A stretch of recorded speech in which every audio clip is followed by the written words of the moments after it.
එදා ඒ මුනිදු ලෙනට වැඩලා සිංහ සීයාවෙන් සෙතපිලා ආයු සංස්කාරය අතහැරලා පහන් සීලක් නිවී යන විදිහට නිවී ගියා. හිමාලයේ තිබුණ මල්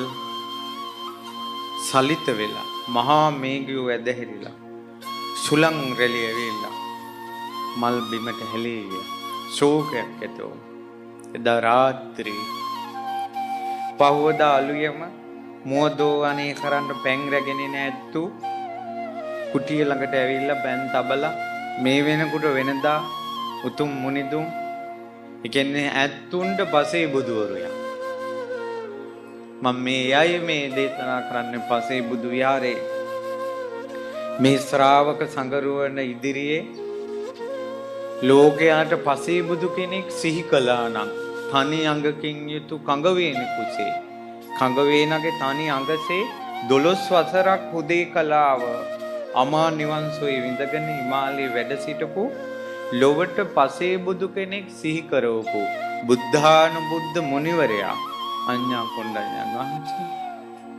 ඒ මුනිදුම් මේ වෙනකොට වෙන දැහැරලා අද නැහැ කුංචනාද කළා නෑ ඊට පස්සේ සක්මන් කළා ඇත්තෝ නෑ හොඬ වැල නහය ළඟට තිබ්බා ඉදි කට්ටේ පවා සංවේදී බව තියෙන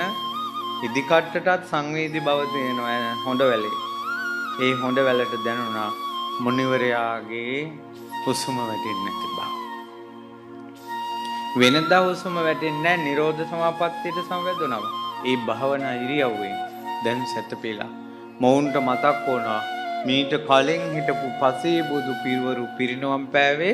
ওই විදියටමයි අහෝ ඔහොම සැතපුණ කෙනෙක් ආයි නැගිටින්නේ නැහැ කියලා කුංචනාද කරනකොට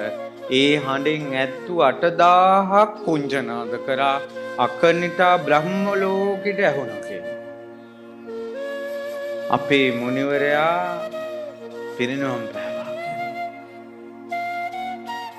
ඇත්තුන්ගේ කුංචනාද මගේ බුදුරජාණන් වහන්සේට ඒ වාගේ ශ්‍රාවක දරුවෝ හිටියේ මේ ඔබ අපි වගේ මේ ලාමක සිටිවිලි තියෙන පොඩි දෙයින් කම්පා වෙන අඬන වැළපෙන සාධාරණේ හොයන යුක්තිය හොයන ඇයි මට මෙහෙම වුනේ අපිට මොකද්ද මේ වුනේ ඇයි මේ මිනිස්සු මට මෙහෙම කරන්නේ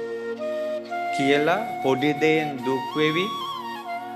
5000 කොළ වලින් සතුට වෙන ලාමක ජීවිත නෙවෙයි